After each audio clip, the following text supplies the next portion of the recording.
started.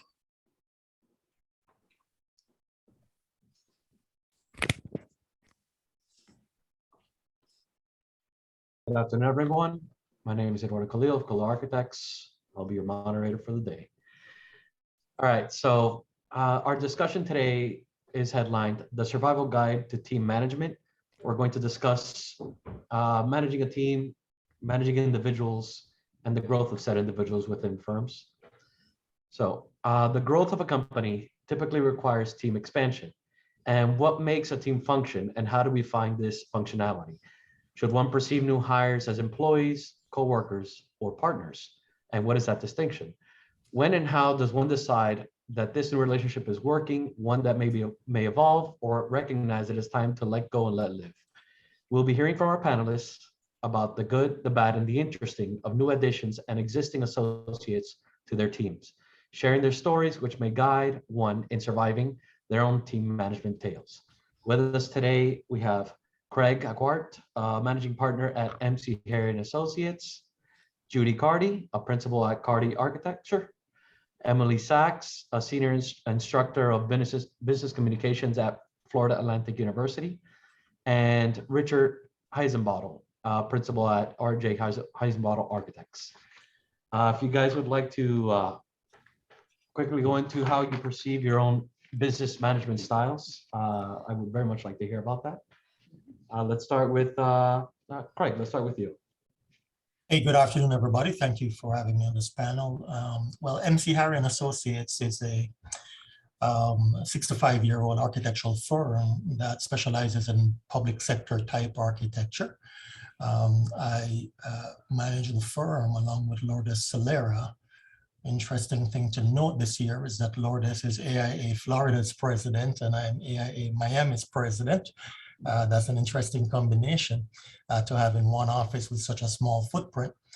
But the firm has about 30 employees, just under 30 employees. And we believe that an office culture that facilitates the empowerment of our clients, our users, our staff, our consultants is extremely important in resulting in great projects. Judy?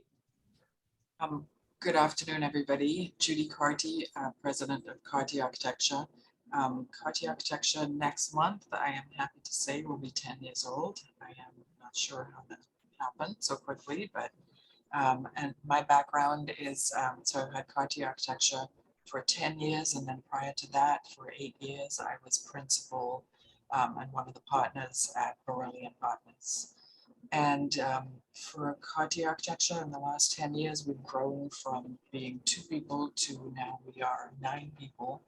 And it's been, you know, a really great journey, I have to say. And similar to MC Harry, most of what we do, about 95%, is public projects, airport, school, university, South Florida water management, those type of projects.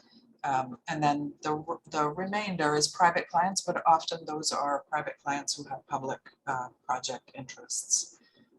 And in terms of this survival guide to team management, Eduardo, thank you for having me on this panel that you're heading.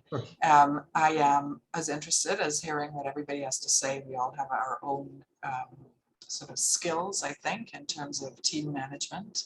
And always a lot to learn. So thank you for having me on. Richard? Yes, thank you, Eduardo, and thanks to everybody here today who's watching out there. RJ Heisenbottle Architects may be a bit of an anomaly. We have been in business for 35 years, and you know, and we have very deliberately not tried to grow into some behemoth. We've been very selective on the kinds of products we take, what we'd like to do. We choose the things we want to do. We try to you know, get the best out of them that we can. We do an awful lot of historic preservation projects, which I'm sure many of you may know the firm for all of its historic preservation projects. but we also do a lot of new work as well, and we're also doing something that I think every one of you out there should consider, especially if you're a small firm trying to find your own way, is to do your own projects. We are development and developers as well as architects. We have a separate company that deals with projects, development projects. We right now have only one major development project, but it is certainly major. It's a product that'll has a built value of somewhere around $80 million. It's 3 city blocks. It's called Heritage Park in Sanford, Florida.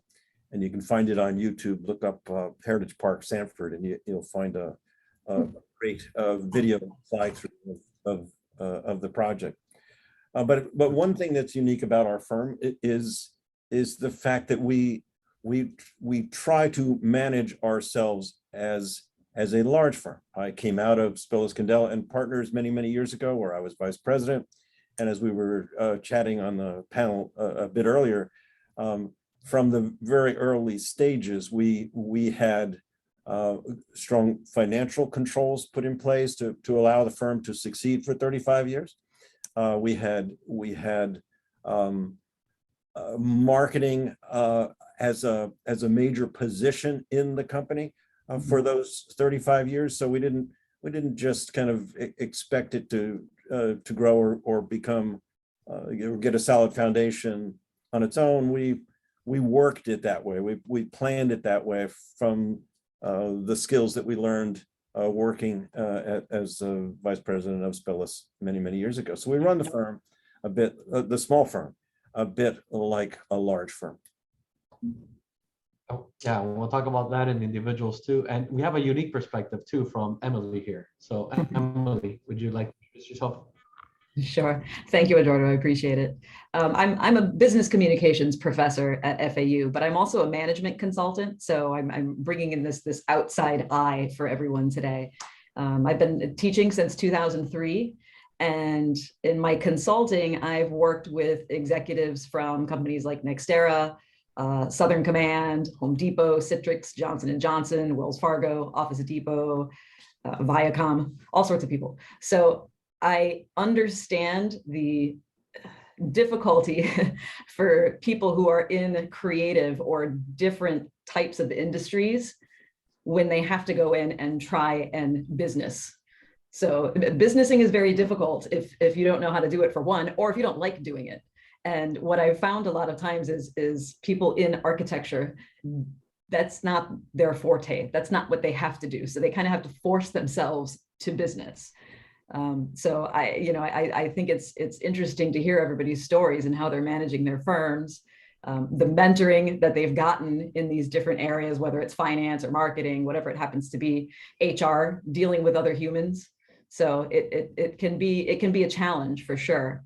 And one of the things that I always try and preach to my clients is that you have to kind of create a learning organization. I know people who are in academics like to throw that term around a lot, learning organization. But if you do it right and you actually have a structure behind it, then you can move your firm forward and have everybody with you, whether it's the receptionist at the front desk or whoever it is, the partners, it doesn't matter who it is, everybody's trying to move the firm forward. So I think that's very important to do, to have that open communication and share learning throughout the organization. Yeah. So we'll start with that, with kind of on the concept of new hires. We'll start with you, Emily, on that perspective, because you do have a unique perspective on this. Yeah. Speaking to a lot of individuals that may be going into new firms, and especially in architecture firms or something to that effect. What are those individuals' perspective when they're about to or going into a new job? Like, what are their expectations versus their realizations after they've been introduced to this, or right before they're introduced to this new environment? Yeah, I'm glad you asked, because I have a really good story for that one. I was just talking to a client recently, and she has worked at the company that she works at for about 1.5 years, 2 years. And when she was first hired, they gave her one of those personality exams, one of the quizzes to see what her personality is. And she said to me, she said, Emily, they have never used it. They gave me the personality exam and then never did anything with it. So they treat me exactly the same as somebody else who has a different personality. And this woman, I'll tell you, she was talking about emails that she gets from her bosses. And in these emails, her boss, for one, it's an email that's, you know, a novel that she has to read through, but the tone in it is also off. It's very direct, very rude. And she had said in her personality test that if you approach me that way, I'm the kind of person to back off. I'm nice, I will get things done. I'm happy to help, but if you're rude to me, then I will back off. And so these are the kinds of I don't want to say issues necessarily, but we have to understand our employees when we hire them on, and we have to be able to work with them, especially with the newer generations coming in. That's a whole different animal right there. But we have to be able to work with them and communicate back and forth with them, and have that clear at the front as soon as we hire them, that yes, we will work with you so we can relay information back and forth. I think it's very critical. And I think that's a perception. Yeah, that's one of the changes in perception, that more employees these days want to work, at least that I've seen, with a company, not for a company. Yes. And that just a simple change in terms is a very big Absolutely. difference. Absolutely. It's all part of a team. They want to be part of something big, you know, and be proud of the projects that the firm is producing. Yep. Judy, let's go with you now. Well, I would like to say something. Sorry. Yeah. No, Okay, I'm sorry. No, because I think it's a really important point in terms of a team. And I feel like architecture is one of those professions that for years has sort of been classified as like the main architect head just doing everything. And we all know that architecture is a team sport, right? Strongly a team sport. And I mean, we work on a fair amount of larger projects, and the larger the project, the more team sport it needs, right? And I think it is extremely important for everybody to know that they're coming on as a team. I mean, what we do is when we're starting projects, we'll get everybody in the room and collaborate. And I have yet to have a project where more ideas don't inform the project in a better way. You know, and we're all from fairly different backgrounds and experiences, and all of those aspects just in really, really interesting and I think exciting ways inform a project and make it a better design.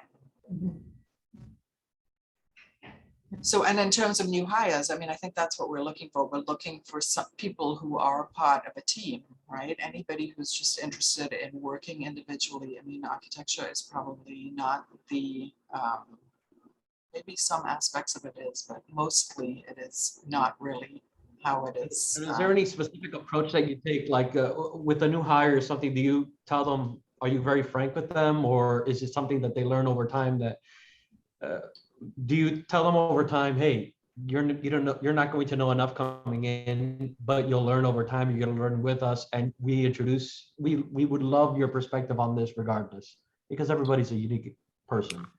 No, So, I mean, we do sure explain in terms of how design is you know is completed, it's started, is we do explain that with new hires. But you know, at an interview, it is very difficult, I find, to really understand how much experience somebody has. Yeah. And what's kind of fascinating for me, you know, in the old days, we used to bring in drawings, we used to bring in a portfolio. That doesn't even really happen anymore. I'm not sure, you know, they link to something that isn't even broad. You have to, you know, we put it on a big screen, or we look at it on a tiny screen. And so it's fairly difficult. And so you understand that through talking with them. And obviously the amount of experience they have speaks for itself in some respects, but not all respects. Yeah, Judy, right? your point there, I definitely get that. It's difficult whether you're gauging somebody who is an architect or not in an interview. You get that initial feel for how they are, but you don't necessarily know if they're going to work well with the firm. Does that make sense? Because that's that kind of thing.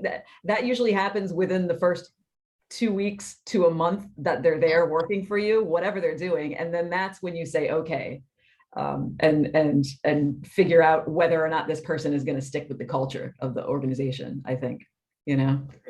Great. Right. You know, most of the new hires that we do here at MC Harry, they're usually recommendations from staff members who know those people over time, know that they would be an asset to the firm.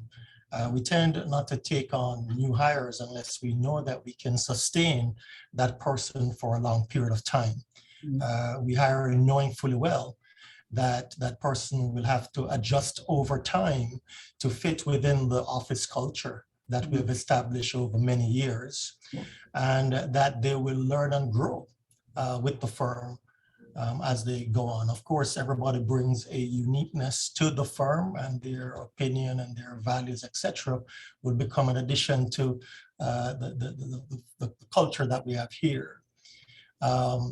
We've also been fortunate to have several resumes that come across our desks from time to time, and we keep those guys informed as to what's going on with the company. They keep abreast of what's going on as well. And when it's time to hire, it's a little bit easier to draw on a resume that you already have for some time, rather than to be scouting around for new people, you know. I think Greg mentioned something that is really important, and that's not just the team nature of architecture as a sport, but the firm culture.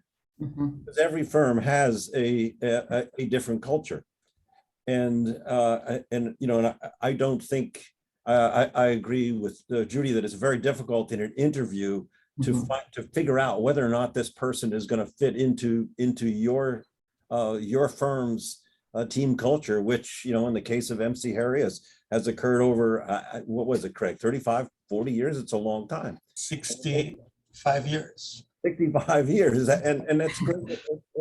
And you guys all should be proud of it every day. Yeah, I'm actually much older than I look. Yeah. Like the Geico ad, the little business. AIA president this year, you will be older than you. You'll look a lot older. I mean, from a past AIA president to you, at the end of the year, you'll feel older too. So, but it is very difficult to and I don't think, Eduardo, that I think that they also need to be led. They need to be led by the senior staff in the firm, their project manager or their project architect. I mean, sometimes we're hiring folks, and some of our best hires have been folks right out of school, right out of the University of Miami, for example. And I don't expect them to come in and instantly, grasp all of the challenges and all the things that need to be done, or even to necessarily contribute successfully in design. We hired a wonderful young lady just recently, top of her class out of Syracuse University. That person is in the long term, as I view it, partner material, someone that could ultimately take over the firm. But you don't, and run it on their own. But you're not going to know that on day one. It's gonna take 5 to maybe even 10 years worth of evolution to get to where that they need to be. They need to be groomed for each of the various positions, and it's our responsibility as shall we say, the senior management of all of these firms to groom these young folks that are coming in, and yes, be open to them, but also teach, be open to their new ideas, especially, but also to teach along the way. So Richard, sticking with Judy's analogy of sports team, it seems like, so let's say you have your star players or your starters. What do you do with right now you gave us a good example of what you're doing with one of your starting players, that you're kind of building her up to becoming a higher level employee, a partner if possible in the future, and so on and so forth. But what do you also do with, what other things do you do to actually help them improve, if there's any specific examples of helping them continue to be a star player, to exceed, or when do you realize, hey, this person needs to be benched, they need a talking to, or when do you trade them to a new team? Well, that's a great analogy, Eduardo, but it's a real world scenario. This particular person, has a great design skills, excellent design skills. You can just see it in everything that she had in fact shown me, in the interview. But at the same time, we already have star players in the office. A gentleman who's also a principal in the firm and has been with me for 20 years, and so that person it has been for 20 years, the go-to lead on design in the firm, but he's transitioning, and he's things are and beginning the road to retirement, and so how do you fit a new person into that role? And what I said to the particular young lady that we're talking about here, luckily she's not on this call and not listening to me.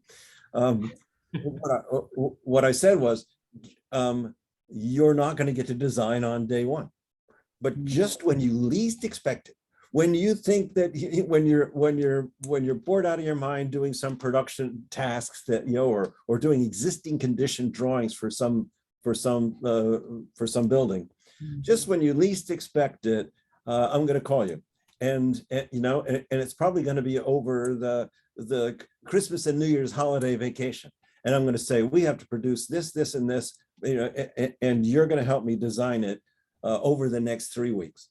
And that's going to be that will be, and it has been in the past, because that's an example I'm using of something that happened to us, a major commission that came in right on holiday, where it meant that the firm is usually closed for a week, and here we are, rushing to design something for a piece of property before that party actually buys it and make sure that that's actually viable. So just when you least expect it, you're going to get called to come in as quarterback, and the other guy's he's out with an injury, and that's going to be your opportunity. When you get that opportunity, it's time to shine. And the tendency is to shine, in your experience. And I'm very sure that when this particular person gets that opportunity, that she will shine. But also to your question about when to bench somebody, we've had a lot of folks that have come through the firm over the years, and while I hope we do a pretty good job of screening people and understanding what they're like, we've made a few mistakes over the years, and I call them my mistake, because it's usually the final decision. Look, it's a small firm; it comes down to Rich. But what I see is the folks that are inclined to delegate absolutely everything have become our mistakes. When I see someone that doesn't necessarily want to do the work, but wants to delegate the work constantly, and is that's a cue to me that there's something wrong here, and this is not going to work out. I've had some of the most experienced architects that I've ever worked with, working side by side with me, and in spite of their great backgrounds, they were not afraid of hard work themselves, or doing it themselves, or coming up with their own details and sketches and suggestions. When I find someone who's not ready to step up to that, but wants to delegate it, that person has to go. Yeah, and we're small firms, so these kinds of personalities and qualities are really magnified with this. Right. You see it a lot, to a greater degree. Judy, do you have something on this? Well, I would say, though, I think one key thing to management, one key element is that not everybody's good at everything. So part of, I think, proper employee management is understanding what people are good at and having them really expand upon their strengths. Because I think if you put any of us in the wrong position, we're not going to succeed. So that is a tricky maneuver. I believe that most architects just want to design, right? That's sort of what we're put in our heads in school. And I think that's really a mistake, because there's a lot of very valuable elements that occur within and out of design, right? That are extremely valuable. And quite frankly, without that, the projects are not successful. And so making sure that everybody is doing what they're good at, and then helping them with what they're not good at is kind of the key. Right. Yeah, I want to agree with that. I want to agree with that too. You know, I think giving new hires the opportunity to find a niche, if you will, within the firm that they're good, that activity that they're very good at is great. But exposing them to the wide variety of the various phases and so forth that occurs within a project is important for their development as well. You know, hiring a new person, we always do it on the basis that we expect for you to be here for the long haul, for the long term. Ultimately, we're hoping that you'll be able, over time, to start a project from the very beginning, where we're meeting with the clients, developing the fee proposal, and going through the various early stages of the project, right through to the closeout and the occupancy of the building. So, you know, the long term, I think, is important. And when people start realizing that they're valued and that they're important to the firm in all aspects, then you get back that commitment that you're putting into that person to the firm. You know. So what if you see, so if you see like an employee, one of the examples that Richard gave is that he saw the potential in somebody, but he didn't throw them into the fire just yet. So let's say you have a first baseman, but you think they make a pretty good shortstop, but they're not ready for it yet. You want to put them in that position and see how it goes. Craig, well, you want to make sure that you're easing them into the role so that they have an opportunity to succeed. You know. And we're always going to need mentorship along the way. But unless you do that thing, you really can't be good at it until you do it over and over again, you know, so. Emily? Yeah, no, I was going to add to that. You know, I think it is important to figure out what people are good at, one, but also to push them to be uncomfortable, not push them too hard, but, you know, to provide opportunities for them to experience something that is new to them, or that they think they're necessarily not good at, that they can attempt to do it with that mentorship, with that guidance. And there's something I like to term, I use the term critical friends. So we can tell employees when they are doing something wrong, or if they're doing something that they could be doing differently, and openly say that to them without criticizing them necessarily, but be there to provide that feedback so that they can get better at these other areas that they didn't think that they could excel in before. So I think that's very important, to give that mentorship and that guidance and be their critical friends as they're moving through the process. And I think overall for the firm's success, it's huge to be able to do that and have that openness with your employees, and then they feel more vested in it as well. So I think it just all kind of comes full circle. So then it comes to the conversation of, let's say you're giving a buffer. You give the buffer zone, you're trying to help them out a bit. So the question then goes, how much buffer is too much buffer? How much is, okay, I'm helping this person too much, they're not going their own way. Like, what do you do in that scenario? Or how can you help them grow in that scenario, that you're helping too much, or you know that they need just a little bit more? Yeah, I'm gonna give that vague answer that everybody hates. It depends. It depends. It depends on the person, because you may see the potential in that person, and they're just not necessarily getting that particular skill set yet. And you know that if you nudge some more, then they'll finally get it. Or like what Richard was saying, it may be somebody who, as opposed to trying to absorb the information and trying to excel in this area or trying to accomplish this, they're just handing tasks off. Yeah. If you start to see that I totally agree. I would not want to work with someone like that. Needs to be more of a conversation than delegate. Absolutely. Yep. But part of this is also the training of staff. I think at the executive level, everyone here, and Judy, I'm getting back to something you started to say, and we may disagree on. Everyone here has to learn how to do everything in the firm if you're going to be president of the company. You've got a long time ago, that very special firm that I worked for many years ago, Spillis Candela Partners, actually gave everyone in the firm a personality test.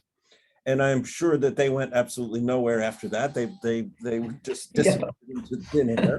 But it was interesting for us to see the difference and understand the difference in the way we thought. I mean, some of us were squares at the end of that personality test in that we could do left brain and right brain and what was the lower left brain and upper right brain things. So some of us were so skewed to creativity that we couldn't possibly deal with numbers. And some of us were so social that we would have made the best marketing director you've ever hired, but again, couldn't add a 2 and 2 to make it into 4. So you do need to find out where different folks what their skill sets are, but you'll get those, I think, as you start to work with them. And I'm thinking back to one young architect who came here to the firm. I don't recall what he was very young, relatively right out of school, didn't have a strong background in much, but for whatever reason, we hired him. And he had such an amazing personality. At the end of the day, he became our marketing director for quite some time, and then went on to become to work in the marketing department of an internationally recognized company that we would all know. But that person would never have fallen into the position of being a particular design talent, or even a good production talent, Eduardo, because their mindset, their personality, the way they think, was geared towards the social side of things, and they were great at that. But within an architectural firm, we need that. We need that kind of mindset as well as we need the business mindset, as well as we need the creative mindset, and we have to put all of that together as principals of the firm, I think. Have to become masters of all, jack of all trades, and hopefully a master of a few. A master of a few is right. That's exactly it. So I'm gonna go with a change of topic, slight change of topic, very specific to the world over the past few years. And work from home has been something a little bit more prevalent in offices, in our work culture. And I'm not sure if, besides being forced into it basically for a while, I'm not sure if that's something that's continued or an option in your current firms or with individuals that that you've consulted with. So if any of you have any perspectives on your specific work from home situations, if it's just become a little bit more normalized, if somebody says, hey, I need a week off of work, but not off of work, I'm actually going to be working from home for XYZ reason, or if it's something permanently incorporated into an office, let's say every Friday you're working from home or something to that effect. How has that work from home type culture been incorporated, if at all, into your current office scenarios? Yeah, this is a very relevant and interesting unfolding of events as a result of the pandemic. And I'm always interested to hear what other firms are doing. So my ears are perked up. It's important, I think, for us to maintain a level of flexibility that will allow our employees to, feel that this is a benefit to them and to the firm. There's no reason why a new mom or a new dad can't bond with their new child and at the same time still be productive while at home. And I think that technology that we have brought about and improved upon during the pandemic will definitely help us to accommodate situations like that and more. There's no reason why an employee can't take care of an elderly a person at home or a sick child at home and still have the capability of being productive by getting work done while being at home. Having said that, however, I find that you tend to learn more and to be more collaborative when you're within the same space. You may be able to overhear a conversation that you would not have heard if you were at home in your silo, if you're within an open office situation, and learn how a senior project manager dealt with a particular issue with the client or the contractor or the consultant that you would not have had the benefit of doing if you were at home. So it really depends. I think flexibility is important, but for growth and development, especially for emerging professionals, and also even for people who are, older and who are mentoring, there is nothing that being in the office and being able to establish relationships and grow together. I agree with all your points. Yeah. I'll add to that. As a communications person, there is nothing like face-to-face communications. I love it. It's wonderful. However, this has been a huge learning experience, this whole pandemic. And I've taken away a whole lot about this, about how you can try and keep the culture moving forward while doing it in this online format. It's never going to be the same as having that face-to-face office interaction. But if you do things like have a firm meeting, 9 o'clock in the morning, every morning, everybody comes on, it's casual, it's not going to be like an hour-long meeting. And you can say, people can share what they're working on. You can assign a quote of the day to one person so they can give the quote of the day of how everybody's feeling, rotate it through the office. Little things like that, just to kind of keep in touch with everybody, is really, really important. From my personal experience with my students, I've gotten very good at having these live online classes. And I've also learned that there are some things that we need to do face-to-face. There are other things that we can do asynchronously. And if you look at how the newer generations interact with each other, how they do work, they're used to look at Netflix, for instance. If back in days of yore, if we wanted to watch a TV show, we had to wait until 9:30 on Tuesday night and sit down and watch that show. Now, with the people who we're all working with, that's not their mentality. So they're used to being able to do whatever they have to do on their own time, and not necessarily in the office from 8 to 5. That's not their lifestyle anymore. So that providing that flexibility for them, I think, is important to do. The other thing also, this asynchronous lifestyle has also been a benefit because it has cut down on emails so much. Because if I have somebody who's emailing me, I say, let's hop on Zoom and talk about it. Not even a phone call. So now we have the nonverbals, so we can see each other and we can get it through. But we hop on Zoom, we talk about it, we're done with the problem, it's resolved in 5 minutes, whereas it would have been hours of going back and forth with emails.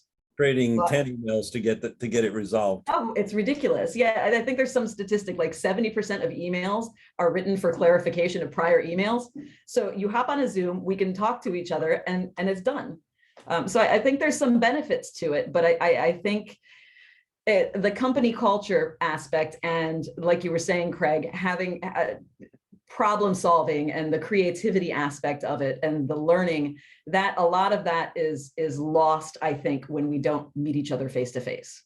So it's a toss up. Yep. Yeah. I think I have the same feelings about this as Craig has. We were forced to do it, and we didn't know how it would work out. But we did it, and it worked out reasonably well. But it worked out reasonably well with a team that already had the company culture. They already knew what to do. Most of that team had been with us for very long periods of time, 14 years, 20 years, 8 years, whatever. So it was a lot easier to do it with a team that already had the company culture, knew each other inside out. and as opposed to try doing it with a new hire. Mhm. And So I think you have to put in more checks and balances in that scenario. it's tricky. It would be very, very tough. How do they assimilate firm culture when they can't They can't be in the culture. they can't be in the so there's no ifs, ands, or buts whether it's better to be in the office. Yeah, that's the difference between learning art history from a book than being at the sites in Europe.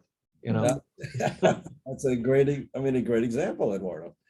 But on the other hand, it is the new world. My daughter is part of a very large financial services company, which should probably go unnamed here.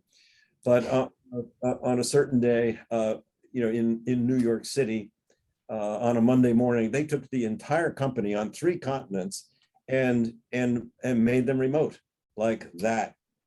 Everyone received their Dell computers and their double monitors, and they took a trading floors on 3 continents and took trading floors remote because they had to, and because you had to, and you got to hit the ground running at that point. Right, and they did it, and they made it work, and to some extent, they're still doing it. Yep. Years into the pandemic here. But frankly, for me, I just miss the time in the office. I miss the ability to communicate one-on-one. I just know how much faster it is. And I'm tired of all those sketches that I did with my little magic pen here, on the that we're always so sloppy anyway. So Judy? Oh, sorry, Richard, do you have more thing? No, go ahead. No, I mean, I think there were definitely some, what got consolidated. We already all had laptops. The VPN was set up. So it was fairly seamless. And we did exactly what Emily said. Every morning we had a 9 a.m. meeting. And then at the end of the day, we had another meeting. But I think in terms of productivity, it took a lot more effort, right? And so the half an hour at the beginning of the day, the half an hour at the end of the day that's an hour out of everybody's day just to sort of wrap up and figure out what's going on. There were some advantages because everybody did know what was going on, and you're much more on it in terms of management. I found that in terms of managing, it took a lot more effort to make sure that everybody knew what was, what needed to be done, what any questions were answered. It took a lot more effort, and something that you could do with a little hand sketch in 2 seconds to make somebody understand, and you see them and you understand that they understand. It took, 10 minutes, 15 minutes, no, that drawing. And so it's frustrating. And then in terms of learning, I just don't think it is that good for the younger generation. And I agree with Richard. I miss being in the office. I mean, it's much more fun than sitting, in the house, with dishes to do. And I don't know, but I like it. So and some people do better working in an office environment where you're actually within that setting that is conducive to work, and others are just as productive at home as they are in the office. Agreed. Different people have different ways of working and so forth. People have different discipline as to what they bring to the table. Totally. Personally, I agree with Judy that I work better in the office than I work at home, and I too, tend to be at home and I look outside and I see a palm frond that has fallen and it's on top of another plant. I'm going to stop what I'm doing. I'm going to go around the back, and next thing you know, I've spent an hour cleaning up the backyard.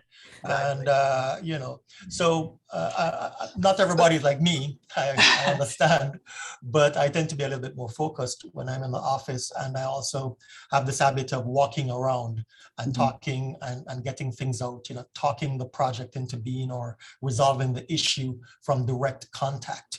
That don't happen at home, especially when you're part of senior leadership. you really want to be more interactive in person.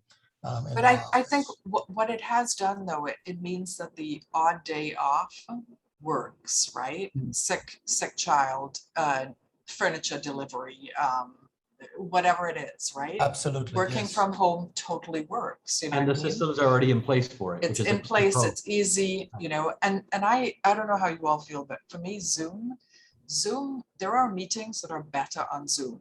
So when I'm reviewing drawings with a client that needs to see stuff, you know, in a meeting, you're reliant on their eyesight, right, of 20 feet away. And that varies, as we all know. When the screen is in the face and you can mark, let's walk through the project step by step, and everybody's seeing it, it's marvelous, right? It's really great. Yeah, visually too, and also for focus.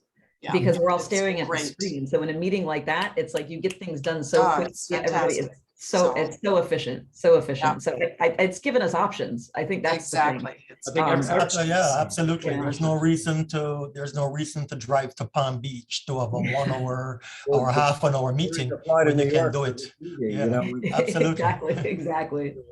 And clients have become more comfortable, even just like with a text response now. Yeah. It's true.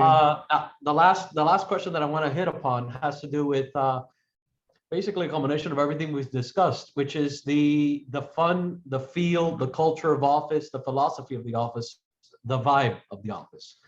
So how have you guys actually incorporated, continued, or evolved the feel and vibe of and philosophies of your own offices in this post-pandemic, current pandemic, just world, or anything that you've learned along the way that you've now evolved and incorporated as a permanent structure as to the overall feel of your office, to basically keep the culture alive or to continually change it?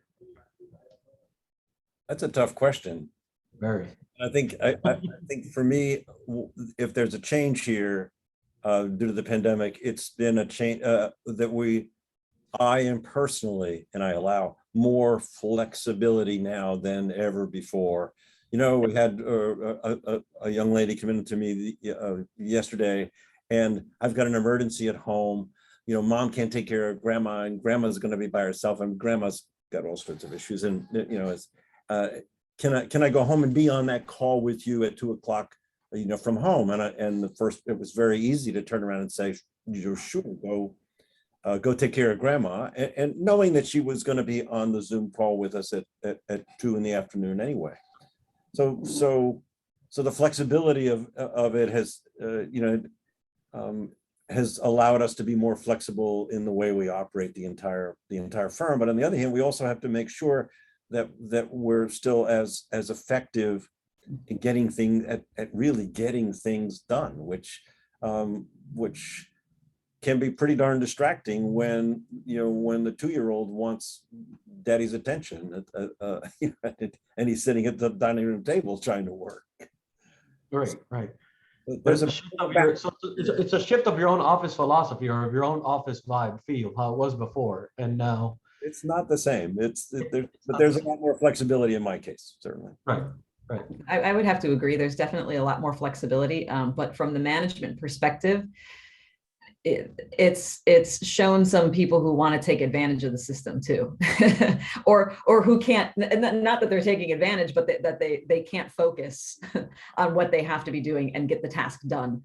So from a management perspective, you have to balance that also. And you have to know which employees are the ones who are gonna, see a squirrel somewhere and not like the Craig, what you were saying about the palm frond in the back. I'm the same way. If I work from that's why throughout the whole pandemic, there was no one here in Fleming Hall at FAU. I was here because I would sneak into the office and come hide in here and do my online classes because I cannot focus at home, and I understand that about myself. But some employees don't know that. So I think that's a difficulty that we face. Yeah. So Emily, specifically, have you heard of people or individuals talking about their own office cultures and the things that they've liked and that have changed over the past few years or anything to that effect that maybe has stuck? I think everyone globally and across all industries is really struggling with this culture issue, because Well, that's another issue, because if we're still, some people are online and some people are in the office, then it's not the same vibe anymore. It's definitely not. And for the organizations that have forced everyone to come back to the office without having that flexibility, then that's shifted the culture in a different way, because then there's that animosity that they feel. So I think this is an ongoing issue right now for everyone, and it's tough to tackle.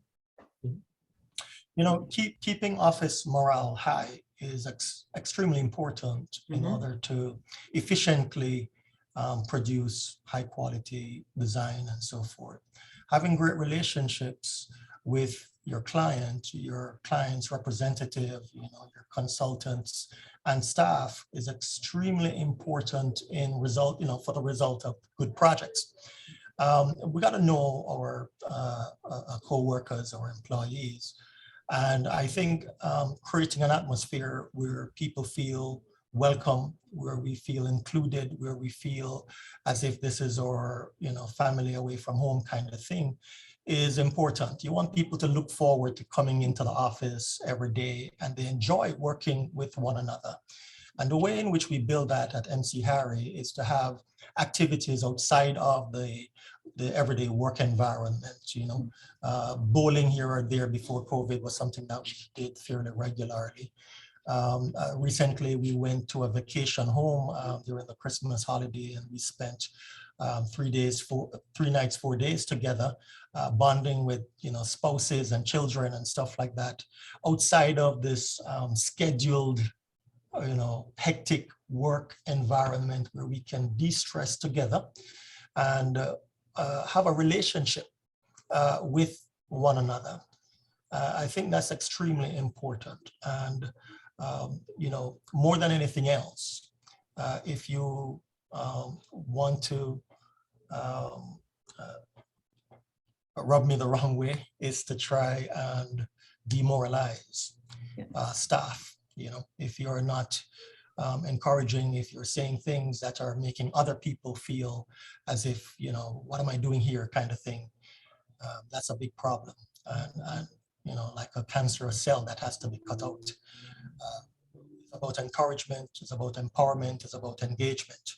That's extremely important here, as I'm sure it is at the other firms of the panelists here as well. Very well said. Very well said. Judy? I 100% agree. 100% agree. It's the thing is that in person, I feel like now we are try to have more breakfast in the office. You just sort of try to pool it so you do have those times when you know the name of somebody's rabbit or somebody's cat or children and who's doing what, and is it cold in Tallahassee because somebody's kid is there at college, and those are things that just you can't get online. It's just the 2 minutes while you're getting coffee, right? That just is great.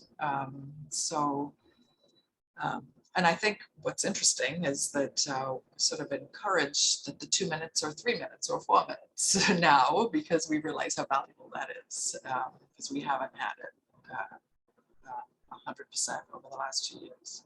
Right. And I like that perspective, that offices have become, in my opinion, and based on what I'm hearing here, they've become a lot more familial. So everybody feels more, like Craig said, second family kind of situation versus everyone's just an employee that they're working for me kind of feel. And you've all stated examples that how that overall gives you the vibe of your own individual offices, and you keep that culture alive so that you want to go into work. You want to feel that feeling when you go there instead of begrudgingly walking into the office space or logging into the office space, whatever it may be. I also want to add, I'm wearing two hats here in a sense. AIA Miami really gives the opportunity for firms to, do activities outside of the office, or soccer tournament that is coming up soon. The vibe that it has created in the office here is really, really very magnetic. Even people who don't play soccer, are vibes up and ready to go on April 2nd. There are events that we have at MCAD that gives people the opportunity to go and participate in something that is not just cranking this project out for our next deadline. And I think if more people get engaged in places like AIA Miami and other organizations, we give our staff the opportunity to be more rounded people and to have other opportunities to engage with their co-workers outside of sitting at the desk and shouting some comment across the open office, So I say that to say this: check out AIA Miami if you want something to do. We have a lot of things going on. Colleen and Cheryl and Marilyn are doing an excellent job to get us engaged. Great job, AIA president, Miami president. Could not have done it better. That's why he's the king. Craig, what is it that I hear you bought soccer uniforms for everyone? So Richard, where's your team? We're working on that. We're working on that, Oh, well, a good way of building camaraderie, and that's the important thing. Yes. And we all need to think about it because we all think so much about the task at hand that sometimes we got to put the task aside and start thinking more about camaraderie. And I'm going to try to do that myself. Yeah, your soccer team. I'm going to send you the forms. And there's golf coming up as well for those who play golf. Yeah. Golf we can do. Golf we know how to do that for sure. So Eduardo, thank you so much for leading this effort. And I'd like to thank Richard, who wasn't mentioned at the top of the introductions, is a fellow with the AIA, which is, we need more fellows in AIA Miami, but we're really glad to have you here, and thank you so much. And Judy, Carty, and Craig Aquart, our fearless leader this year, and Dr. Sachs from FAU, thank you so much, and Eduardo, and for the committee. Everyone, we promised we would end at 1. It's right at 1. Please look for an email from me that'll have a link to the recording of this conversation. It'll have a list of upcoming events, because I'm sure you don't get enough emails from me about upcoming events, and it'll have a short survey because we're always looking to improve our programming, and we also want your opinions on what kind of programming we should be adding. So thank you everyone for participating. I hope you got a lot out of this. If you have questions, reply to the email and we'll get it back to our panel here and get some answers for you. So thank you everyone for joining us. It was wonderful. And thank you again, Eduardo, for moderating. Have a great day, everybody. Bye. All right. You Thank too. you. Thank you. Colleen. Bye. Bye. Ciao.